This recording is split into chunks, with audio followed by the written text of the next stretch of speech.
We've all heard of Dying Light. Either we've played it, watched videos on it, or know a friend who owns it. But what is it about this franchise that has made it become so popular?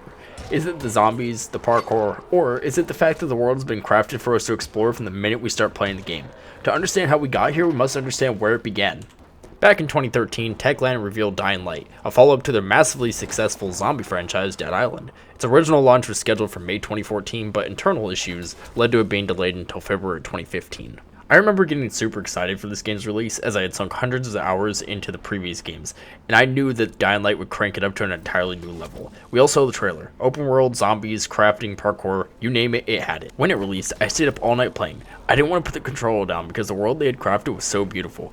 The animations and zombies felt great to play with, parkour was fluid, realistic, and fun, and the atmosphere, sound design, weapon handling, and everything else kept me playing for hours on end without failing. I put a good 150 hours into it within the first 2 weeks alone. Once I had finished the game, I'd occasionally go back and play it with friends, but other than that, there wasn't really much else to do as every stone had been uncovered, every secret discovered.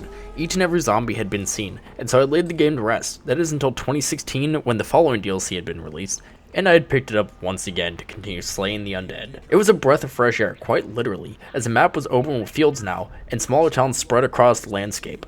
The addition of the buggy was a great feature, as you had to plan your route prior to leaving to ensure that you didn't run out of gas while heading to your destination. The hordes of zombies added a new element of challenge, as it was no longer just a few stragglers, but massive groups of zombies filling the land as far as your GPU could render. It was thrilling, scary, and all-out terrifying, and I remember spending days attempting to clear out every last horde, and half the time I would die trying, but that's what made the newest DLC great and memorable experience. Upon completion, I patiently waited for more DLCs to be added, but nothing would come. And then in 2018, Techland would go on to announce Dying Light 2. The reveal at E3 2018 was great, as the newest entry to one of my favorite games was very welcomed. I got excited to the point where I kept looking for any new information about the game, and had seen very little. While this was upsetting, I kept telling myself that they were working hard on the game and that new info would be coming soon. And then in 2019, we got reports of the game releasing in spring of 2020, and I could not wait any longer as it had been 2 years since the original reveal. Although soon after, we received the unfortunate news of an indefinite delay due to COVID and ultimately needing more time to be polished. At this point, the Dying Light community was worried, as it's never a good sign when a game has to be delayed due to a polishing issue. It was being worked on through the end of the year and into 2021, when we were hit with another delay notice, this time pushing the game into 2022. But this would be the very last delay the game would ever receive. When the pre-order page went live on all platforms, I was quick to buy it. I never buy any version other than the base game, but for this one, I wanted to support the team's time and effort, and so I purchased the digital deluxe edition, as I wanted as much additional content as I could get my hands on prior to the launch of the game. While it included the soundtrack, exclusive artwork from the development process, and endgame weapon and clothings, I was disappointed as it was nothing special, but I was still happy to support Dying Light's team. My friend and I had stayed up all day and night preparing for this release. As we had found a glitch to beat the system, which was switching our time zones to Australia, it would allow us to access the game a day early, and so we played for hours upon hours. However, this version was buggy and broken, with textures failing to load, sounds cutting in and out during the most random times, NPCs not loading in, which would completely stop any progress from being made. And so we thought that by rebooting our Xbox, it would solve the issues, but it did not.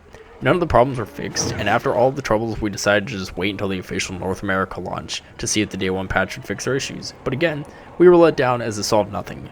We waited a few more days for another patch to come out, and when it did, we finally decided to continue to play.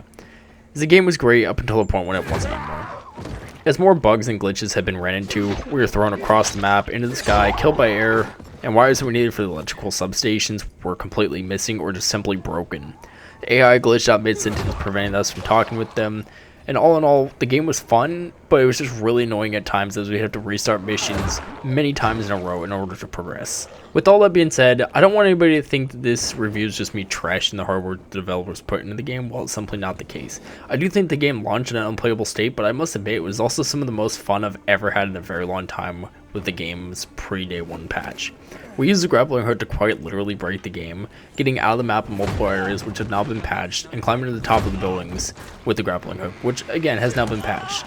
We also used it to pull zombies over and over again until they died. It hasn't been patched, but it is slightly nerfed to where it's less powerful. Before I start the review for the main game, I'd like to mention that there are too many prompt screens on the main menu.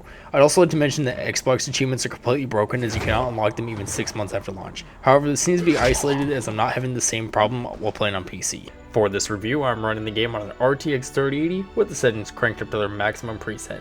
I also have all ray tracing features turned up as high as possible for best graphical fidelity. Dying Light 2 has seen major improvements across the board. I'll start off with lighting, which has been updated to give the game a more vibrant, realistic color palette as opposed to the previous gloomy, yellowish, washed out look the previous game had.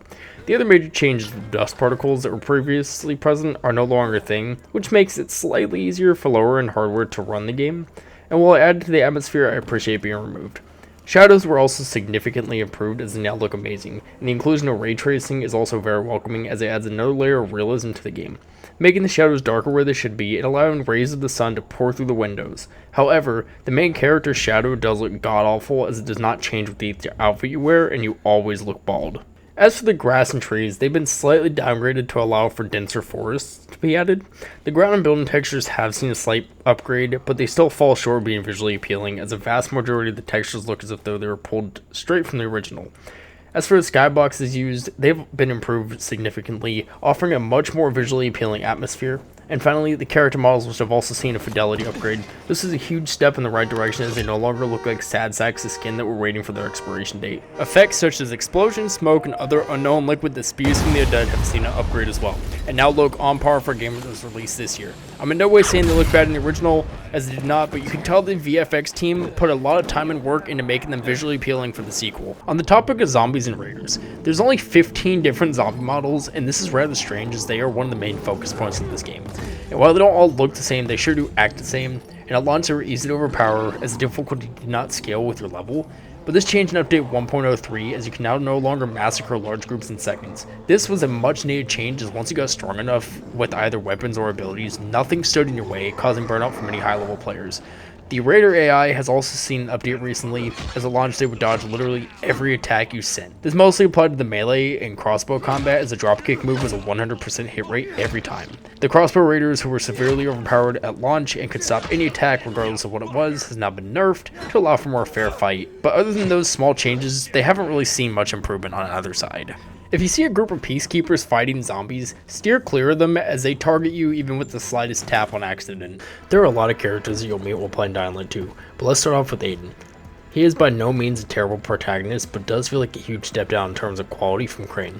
Aiden's story leaves a lot of questions unanswered, and while the cutscenes attempt to answer them, there's still plenty to be desired by the end of the game. Hakan is the typical side character who plays the illusion of being a good guy while acting the opposite when you're not around, and Lawan is essentially doing the same thing but for different reasons that you find out towards the end of your playthrough. Waltz is nothing special in terms of antagonists, as we've all seen this kind of story from many other games. Bad guys are bad and we're not supposed to question why. There are plenty of other side characters who are not as memorable and therefore will not be mentioned in this review, but an honorable mention is the old man from the windmill. His voice actor did a top tier job of making me super annoyed with this character, as he can barely get a word out without having a stroke. Let's talk about the voice acting and NPC dialogue. There's a total of 40,000 lines of dialogue within the files of Dying Light 2, and as expected, not all of them are great. Most times NPCs would just repeat the same set of lines over and over again, and others would say things that didn't make sense, or they were just plain dumb. This is not a major problem during my playthrough, however on occasion I would hear a few people saying the same thing at the same time. The parkour system has been redone from the ground up, and while this is a nice change, I feel this parkour this time around is less realistic and more floaty. Let me explain. In Dying Light 1, Crane had weight to him. He would get tired more often and he just wouldn't be able to fly from rooftop to rooftop, and if you jumped off a building and grabbed a ledge, there would be a high chance of him falling off as he wasn't strong enough to catch his own weight, which is a fingertip. However, with Aiden, you could literally run off a rooftop and guide yourself as you're falling. You can run up walls that you should not be able to do so on, and you can continuously wall run without ever touching the ground. While this has clearly been changed to make it more forgiving for new players, I think the old parkour system would have been best fit for this game as well. Once you collect 3 inhibitors, you will be given a slight but noticeable speed increase, which will help early on as you're very sluggish to begin with. This is an interesting choice, as Aiden has supposedly been doing parkour and freerunning for most of his life, and has been traveling thousands of kilometers to reach Old Villador. Every single sound used in the game fits within the world that was built. Nothing is out of place, and all surfaces walked across sound as they should. Stepping on broken glass has a satisfying crunch, and every platform walked down has a horrifying sound of the metal buckling beneath your weight. Swinging a spike back into the flesh of the undead is one of the most gruesome yet satisfying sounds I've ever heard in the game. A nice change in pace from the original is the lack of guns this time around, and while many have found this annoying, I believe it made the game more entertaining, as now you can no longer headshot an enemy from a mile away. You'll have weapons such as table legs, sticks, crossbows, and everything in between at your disposal, and with 24 in total, there are plenty to choose from. The world has been filled with so many activities to do, secrets to be discovered, camps to be captured. Every square inch has something for you to do in it, so don't think you'll be in one section for just a few seconds. As within Villador, there's a total of 126 inhibitors, 17 windmills, and over 25 different safe houses and metro stations to be found. Dark zones have been replaced with GRE containment centers. There's a total of 8 of them. As for collectibles, there's a whopping total of 250, so finding them all will take time. Please use a guide. I'd also like to mention that windmills are pretty tedious to complete when you first start, but once you unlock the grappling hook, they're way easier to do. There are also a number of parkour challenges that have made a return, and while they're welcome, they are more or less the same each and every time. A few of them are annoying, but overall they're a great way to earn experience for a parkour skill tree. In total, there are 12 zones, and once you complete certain objectives within each of these zones, you'll be given the opportunity to decide who gets them, the Peacekeepers or the Survivors. Each faction will give you something in return. The Peacekeepers specialize in combat-focused traps such as Molotov lanterns and electrical traps, and they are the only ones that can give you the crossbow. However, the Survivors specialize in parkour and traversal structures, such as the two-way zip lines and airbags, but they do not give you any special weapon. The story, focusing on only the main missions, will take you approximately 20 hours to complete. If you add in all side quests, it'll take about 80 hours or so to complete, and if you're a completionist, you'll be looking at about 500 hours within the world of Dying Light 2. Although the game is great now, I don't know if it's actually going to take 500 hours to complete. And last of all, at the time of writing this review, I put in about 150 hours across multiple platforms myself, and I will be putting another 150 hours into it. While this game did not launch in the state we expected, it's been taken care of by the developers over at Techland, and I believe the Dying Light 2 deserves a 7 out of 10, docking it points to the rocket launch and the fact there's too much water. Just kidding. It's a solid 8.5 out of 10, but here are some thoughts from my community. Great disappointment. KJZL. I think Dying Light 2 is a good game. The story isn't all there, but mechanics and the world of Old Villador and Central Loop is amazing. A couple of DLCs. This game is going to be a wonderful game to play in the future, just like Dying Light 1 is. XX Mercadeath XX. I feel like the game left fans unsatisfied, but it's great. Beautiful city, and it's about the brink of humanity. I do like E3, but only for the cut content it butchered in its retail. Timon once said that the team and him are working on Filter for E3 2019, so we need hope. We could just reconstruct E3 using Scars mod and getting dev tools for the prefabs that was cut. Tuxedo. I throw open a cup, and then I drink it. Dying Light 2 by Syntelic.